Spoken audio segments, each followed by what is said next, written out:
pag-ibig sa akin.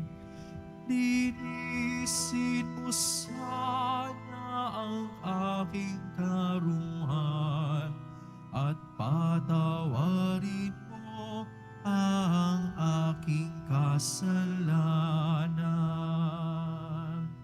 Ako'y kaawaan, o mahal kong Diyos, sang-ayon sa iyong kagandahang loob.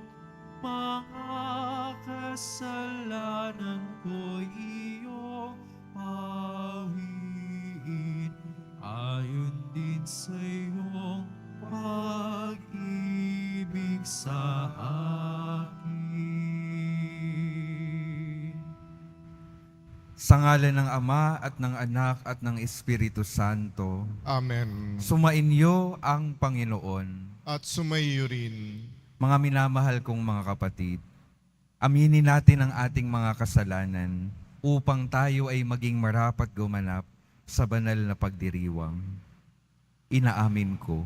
Sa makapangyarihang Diyos at sa inyo mga kapatid, nalubha akong nagkasala sa isip, sa salita at sa gawa, at sa aking pagkukulang. Kaya isinasamo ko sa mahal na Birheng Maria, sa lahat ng mga anghel at mga banal, at sa inyo mga kapatid, na ako'y panalangin sa Panginoong ating Diyos. Kaawaan tayo ng makapangyarihang Diyos, patawarin tayo sa ating mga kasalanan, at patnubayan tayo sa buhay na walang hanggan. Amen. Panginoon, kaawaan mo kami. Panginoon, kaawaan mo kami. Kristo, kaawaan mo kami. Kristo, kaawaan mo kami. Panginoon, kaawaan mo kami. Panginoon, kaawaan mo kami. Manalangin tayo.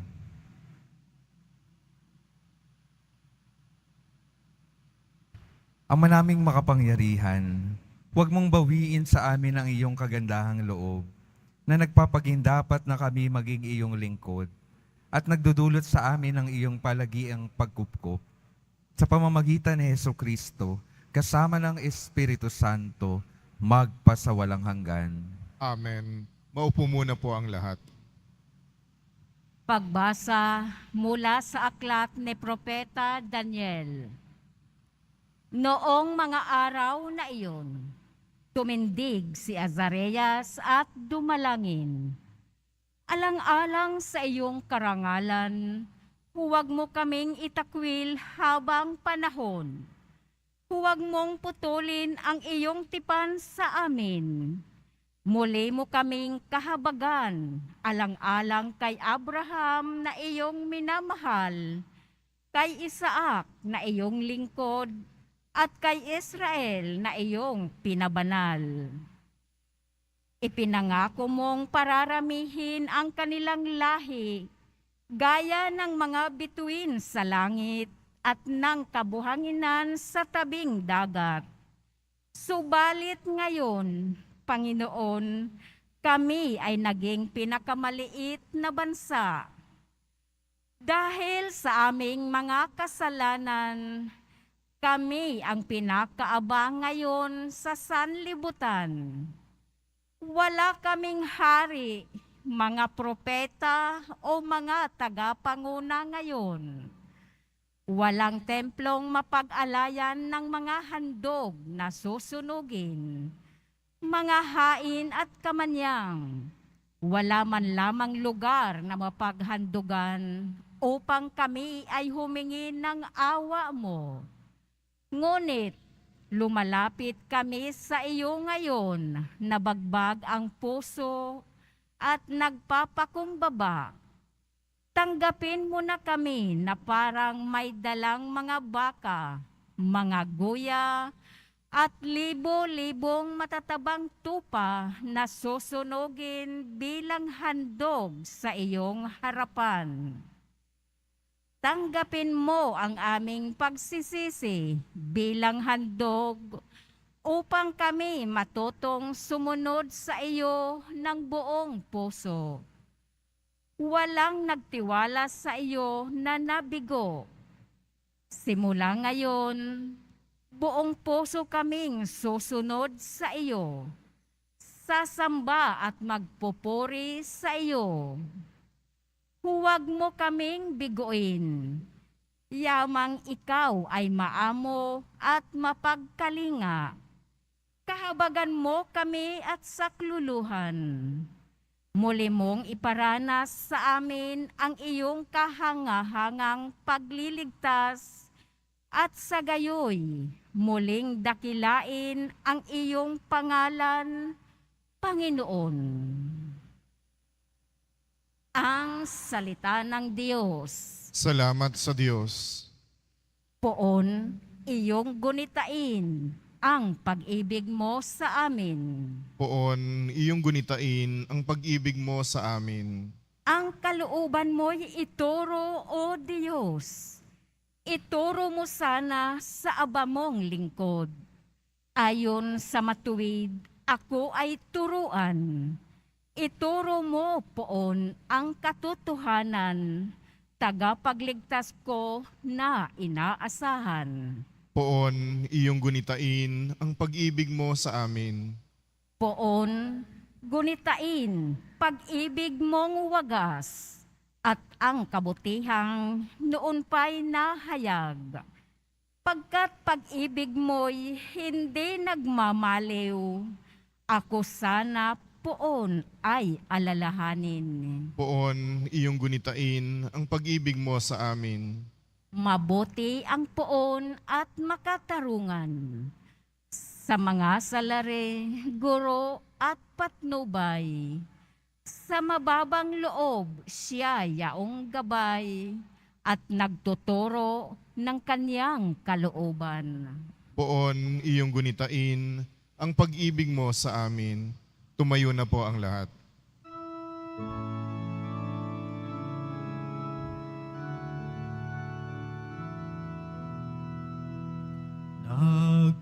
Nagpupuri kami sa'yo, Panginoong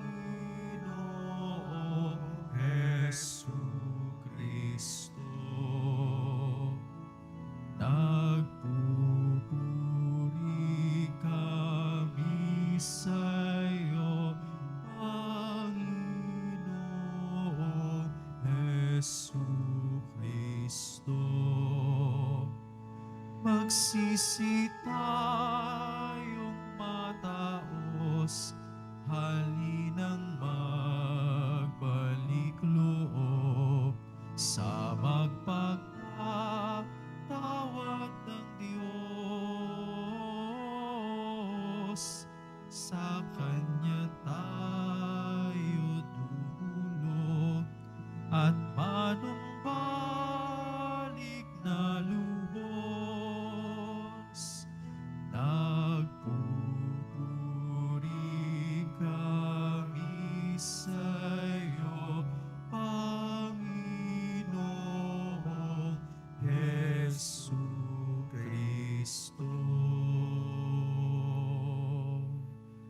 Sumainyo ang Panginoon. At sumayo rin. Ang mabuting balita ng Panginoon ayon kay San Mateo. Papuri sa iyo, Panginoon. Noong panahong iyon, lumapit si Pedro at nagtanong kay Jesus, Panginoon, makailan kong patatawarin ang aking kapatid na paulit-ulit na nagkakasala sa akin? Makapayto po ba? Sinagot siya ni Jesus, hindi ko sinasabing makapito, kundi 70 ulit pa nito, sapagkat ang paghahari ng Diyos ay katulad nito. Ipinasya ng isang hari na pagbayarin ang kanyang mga lingkod na may utang sa kanya. Unang dinala sa kanya ang isang may utang na 10 milyong piso.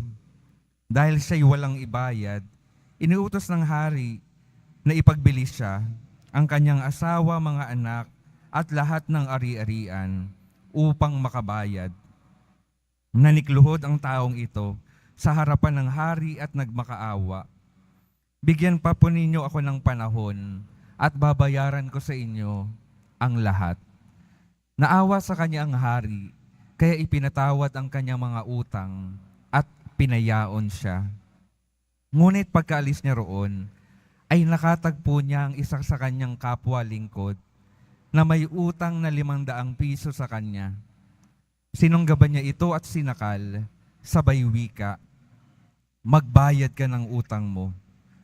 Naglumuhod iyon at nagmakaawa sa kanya. "Bigyan mo pa ako ng panahon at babayaran kita." Ngunit hindi siya pumayag. Sa halip, ipinabalinggo niya ang kanyang kapwa hanggang sa ito'y makabayad. Nang makita ng kanyang mga kapwa lingkod ang nangyari, sila'y labis na nagdamdam. Pumunta sila sa hari at isinumbong ang nangyari. Kaya't ipinatawag siya ng hari. "Ikaw, napakasama mo," sabi niya. "Pinatawad kita sa utang mo sapagkat nagmamakaawa ka sa akin. Nahabag ako sa iyo. Hindi ba dapat ka ring mahabag sa kapwa mo?" At sa galit ng hari, siya'y ipinabalanggo hanggang sa mabayaran niya ang kanyang utang. Gayon din ang gagawin sa inyo ng aking amang nasa langit kung hindi ninyo patatawarin ang inyong mga kapatid. Ang mabuting balita ng Panginoon. Pinupuri ka namin, Panginoong Hesukristo. Maupo muna po ang lahat. Magandang umaga po mga minamahal kong mga kapatid na naririto at kasama natin online. Good morning po. Pakingitian naman po yung mga katabi, pakisabi, magandang umaga. Pakisabi po sa mga katabi, magbayad ka na ng utang mo.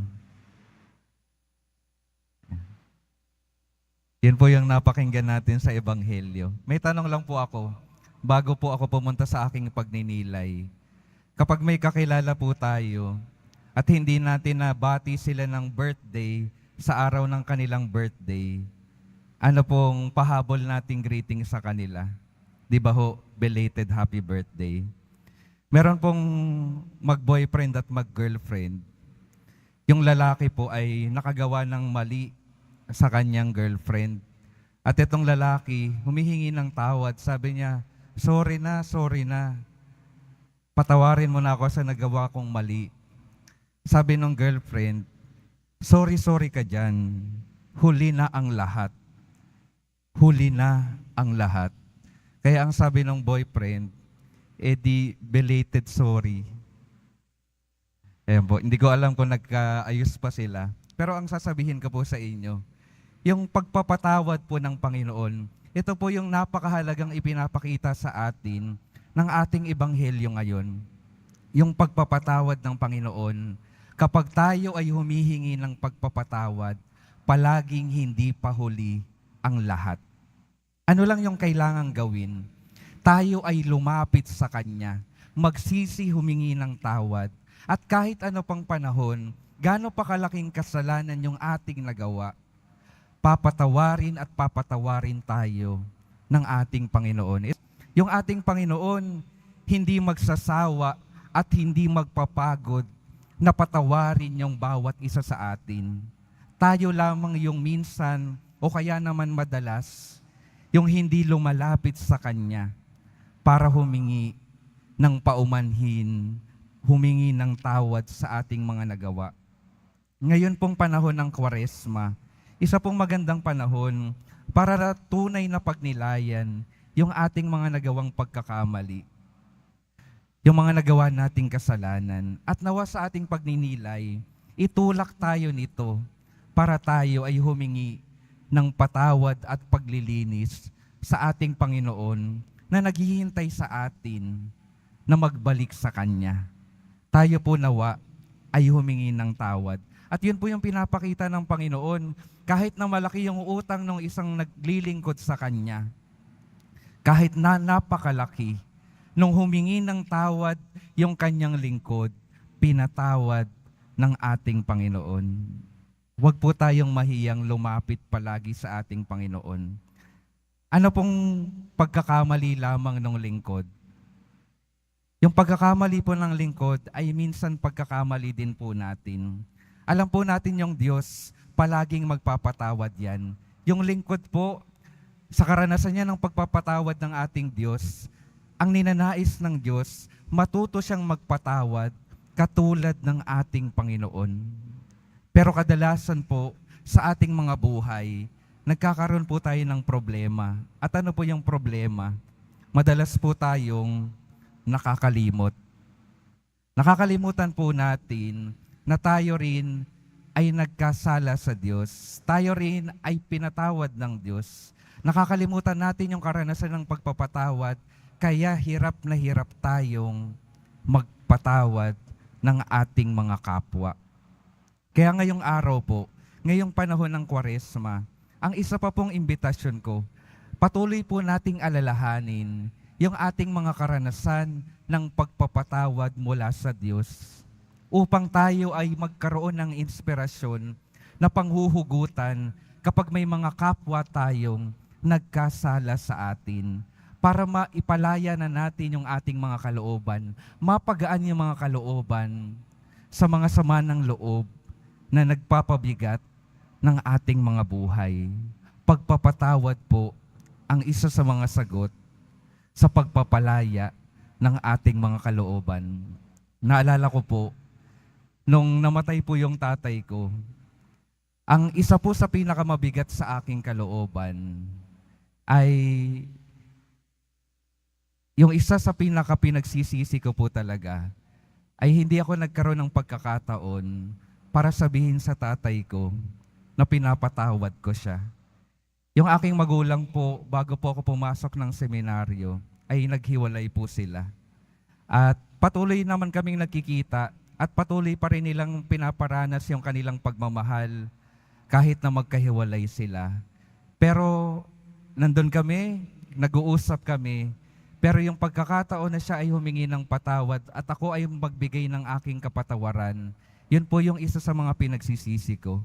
Hindi ko nasabi sa tatay ko, bago siya nawala, na pinapatawad ko na siya.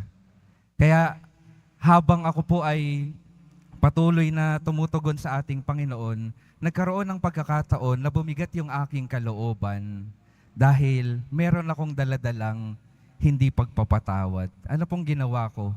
Dahil wala na akong pagkakataon na patawarin siya face to face, idinala ko ito sa aking ting Panginoon. Sabi ko, Panginoon, sana po hindi pa uli ang lahat. Pakisabi po sa aking tatay na pinapatawad ko na siya. At pagkatapos po noon ay gumaan yung aking kalooban. Masaya po akong bumalik sa aking formation sa pagpapari at masaya po akong ipinaparanas din ang pagpapatawad ng Diyos. Ano pong itinuro sa akin ng pagkakataon pong iyon? Sa buhay po natin, maraming dadating na mga magbibigay ng kasakitan sa ating kalooban. Maraming mga tao na magpaparanas ng masasakit na mga karanasan sa atin. At hindi natin mabubura iyon. Hindi natin maiaalis o kaya hindi natin pwedeng i-rewind at wag na muling maranasan yung mga iyon. Pero meron pong sagot kung paano natin pwedeng maialis yung mga masasakit na emosyon. May paraan po para maalis yung mga masasakit na alaala. Dalawang bagay po. Pagdadala sa pananalangin sa mga taong nakasakit sa atin. At ikalawa, pagpapatawad. Dalawang paraan po para maialis yung sakit na ating naranasan, sakit na ating daladala, yung mga nagpapabigat ng ating kalooban. Patuloy nating ipagdasal yung mga taong nakasakit sa atin at humingi tayo ng lakas ng loob sa Diyos na patawarin yung mga taong nakasakit sa atin. Mahirap po, pero ito po yung daan. Daan sa pagpapalaya ng ating kalooban. Daan sa kabanalan. Katulad ng daan na nilakaran ng ating mahal na poong Jesus Nazareno. Amen.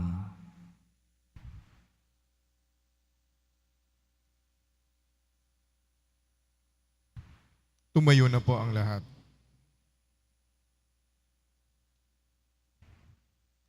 Minamahal kong mga kapatid, manalangin tayo sa Diyos upang tayo ang kanyang bayang nakararanas ng kanyang pagpapatawad ay maghatid ng kagalakan ng pagkakasundo sa mundo.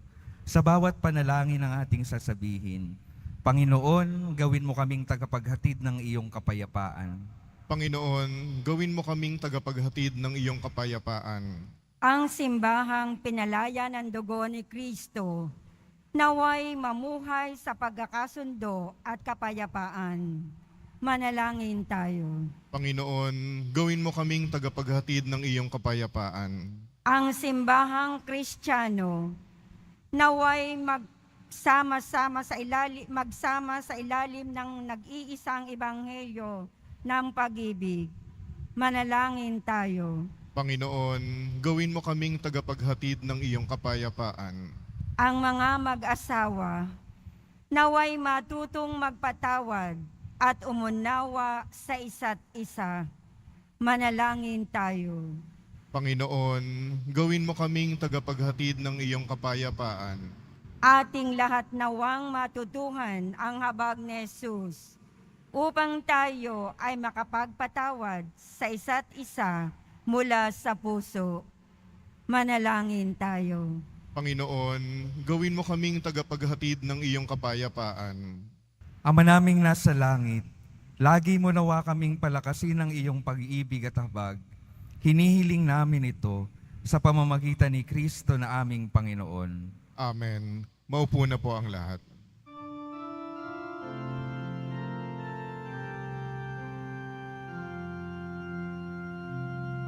Sa'yo, Ama, aming handog ang tinapay at alak na ito, handog ng iyong bayang sumasamo,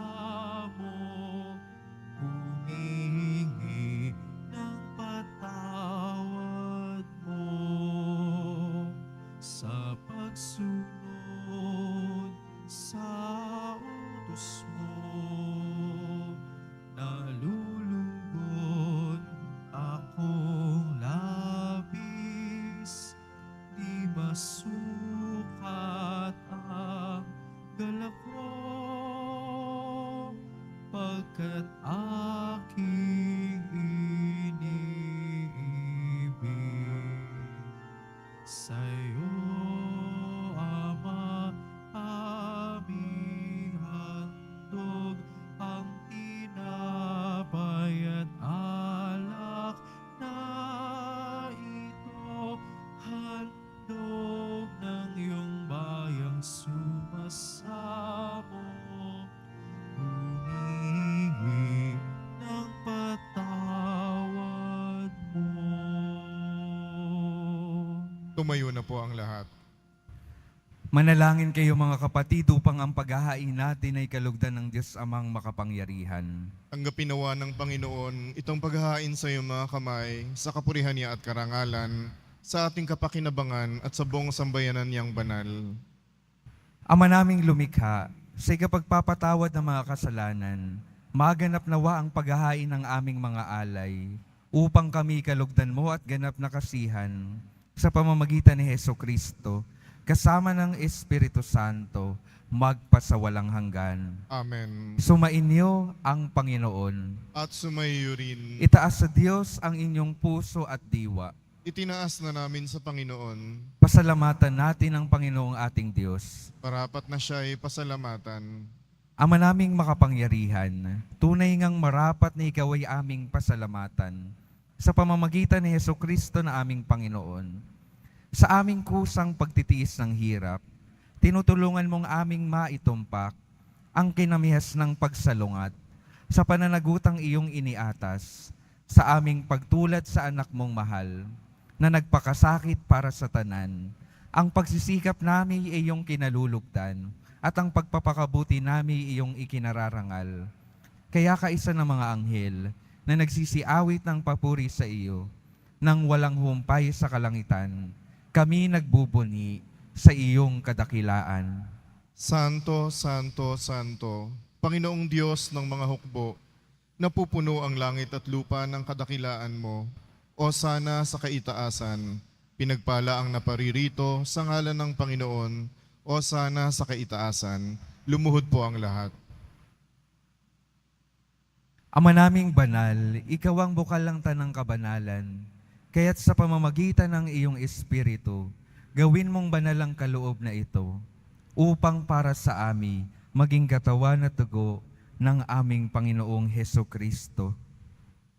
Bago niya pinagtiis ang kusang loob na maging handog, hinawakan niya ang tinapay, pinasalamatan kaniya, pinaghati-hati niya iyon, iniabot sa kanyang mga alagad at sinabi, "Tanggapin ninyong lahat ito at kanin.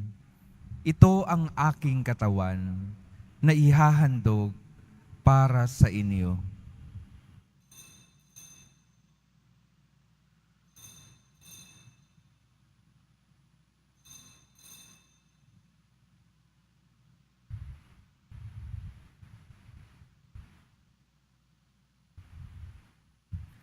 Gayon din naman nung matapos ang hapunan, hinawakan niya ang kalis, muli kanyang pinasalamatan. Inibot niya ang kalis sa kanyang mga alagad at sinabi, "Tanggapin ninyong lahat ito at inumin. Ito ang kalis ng aking dugo, ng bago at walang hanggang tipan. Ang aking dugo na ibubuhos para sa inyo at para sa lahat. Sa ikapagpapatawad ng mga kasalanan, gawin ninyo ito sa pag-alala sa akin."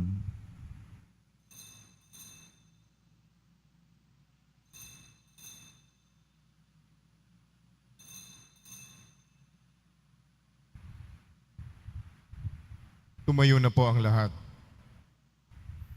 Ipagbunyi natin ang misteryo ng pananampalataya. Si Kristo'y namatay, si Kristo'y nabuhay, si Kristo'y babalik sa wakas ng panahon. Ama, ginagawa namin ngayon ang pag-alala sa pagkamatay at muling pagkabuhay ng iyong anak.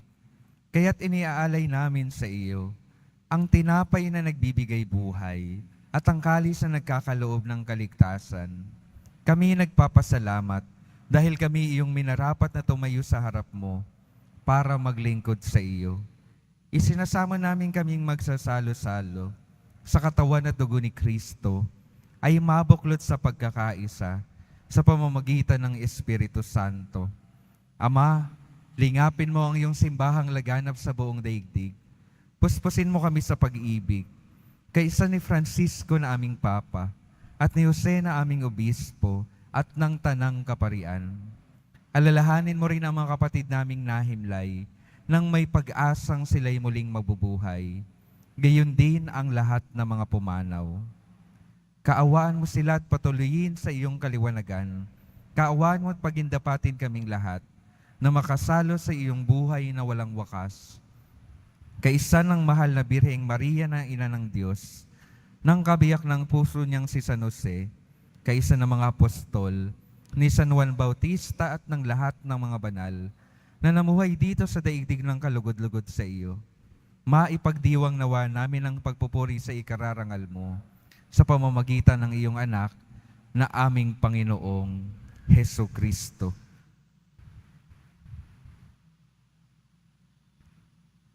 Sa pamamagitan ni Kristo, kasama niya at sa Kanya, ang lahat ng parangal at papuri ay sa iyo, Diyos Amang makapangyarihan, kasama ng Espiritu Santo, magpasawalang hanggan. Amen.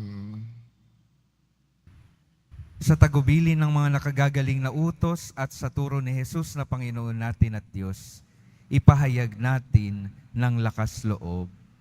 Ama namin, Sumasalangit ka, sambahin ang ngalan mo, mapasa amin ang kaharian mo, sundin ang loob mo dito sa lupa para nang sa langit. Bigyan mo kami ngayon ng aming kakanin sa araw-araw, at patawarin mo kami sa aming mga sala, para ng pagpapatawad namin sa nagkakasala sa amin. At huwag mo kaming ipahintulot sa tukso, at iadya mo kami sa lahat ng masama. hinihiling namin kami yadya sa lahat ng masama, pagkalooban ng kapayapaan na araw-araw, iligtas sa kasalanan at ilayo sa lahat ng kapahamakan, samantalang aming pinananabikan ang dakilang araw ng pagpapahayag ng tagapagligtas naming si Heso Kristo. sapagkat iyo ang kaharian at ang kapangyarihan at ang kapurihan magpakailanman. Amen. Panginoong Hesu Kristo, sinabi mo sa iyong mga apostol, kapayapaan ang iniiwan ko sa inyo, ang aking kapayapaan ang ibinibigay ko sa inyo. Tunghayan mo ang aming pananampalataya at huwag ang aming paulit-ulit na pagkakasala. Pagkalooban mo kami ng kapayapaan at pagkakaisa, ayon sa iyong kalooban, kasama ng Espiritu Santo, magpasawalang hanggan. Amen. Ang kapayapaan ng Panginoon ay laging sumainyo. At sumayo rin. Magbigayan kayo ng kapayapaan sa isa't isa.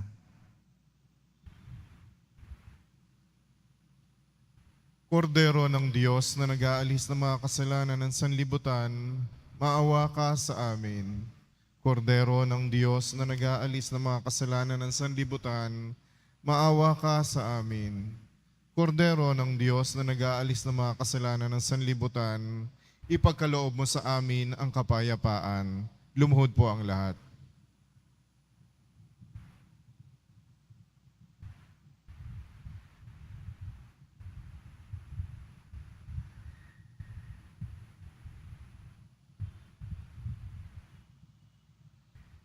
Ito ang kordero ng Diyos. Ito ang nag-aalis ng kasalanan ng sanlibutan. Mapalad ang mga inaaniyahan sa kanyang piging. Panginoon, hindi ako karapat-dapat na magpatuloy sa iyo, ngunit sa isang salita mo lamang ay gagaling na ako.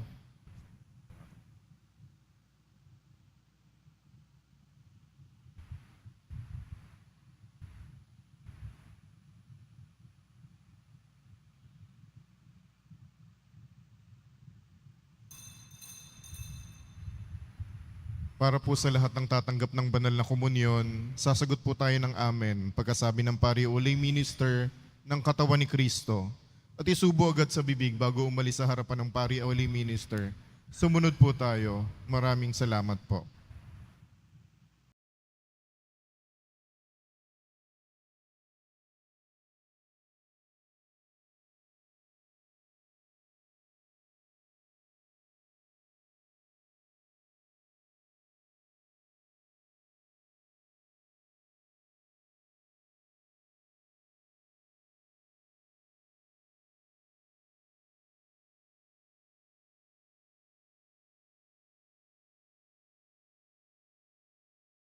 Tumayo na po ang lahat. Manalangin tayo. Ama naming mapagmahal, pamaligiin nawa kaming buhay ng pagsasalo namin sa banal na pakikinabang at dulutan nawa kami nito ng iyong kapatawaran at patatagin nawa kami sa tapat na pagmamahal sa pamamagitan ni Hesu Kristo kasama ng Espiritu Santo magpasawalang hanggan. Amen. Mga minamahal kong mga kapatid, yung patuloy pong paalala po sa atin sa araw na ito, may paraan po para maialis yung sama ng loob, yung sakit ng ating kalooban, dulot ng mga pagkakasala ng ating kapwa. Ang paraan po, una ay pananalangin para sa mga nakagawa ng pagkakamali sa atin. At ikalawa, patuloy na pagpapatawad sa mga taong nakasakit sa atin. At saan po tayo kukuha ng inspirasyon upang makapagpatawad ng ating kapwa? Kukuha po tayo ng inspirasyon sa Diyos na patuloy na nagpapatawad sa atin, ano man yung nagawa nating kamalian. Sumainyo ang Panginoon. At sumayo rin. Mahal na poong Jesus Nazareno, inihayag mo sa pamamagitan ng krus ang walang maliw na pag-ibig ng Diyos sa sangkatauhan. Pakinggan mo ang kahilingan ng iyong angkan na nagsusumamo sa iyo.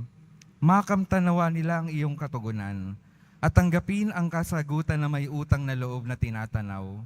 Basbasan din po ninyo ang mga daladala nilang mga imahen at dasalan.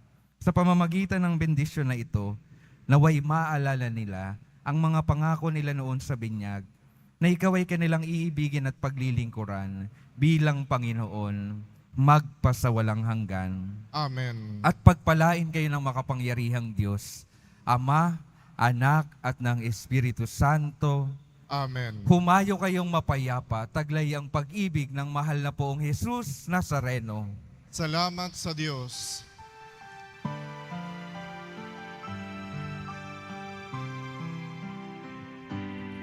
Nuestro Padre Jesus Nazareno, sinasamba ka namin, pinipinto ka namin, aral mo ang aming buhay at kaligtasan. Nuestro Padre Jesus Nazareno, iligtas mo kami sa kasalanan. Ang krus mong kinamatayan ay sagisag ng aming kaligtasan. Nuestro Padre Jesus Nazareno, dinarangal ka namin. Nuestro Padre Jesus Nazareno, nilulwalhati ka namin. Nuestro Padre Jesus Nazareno, dinarangal ka namin. Nuestro Padre Jesus Nazareno, nilulwalhati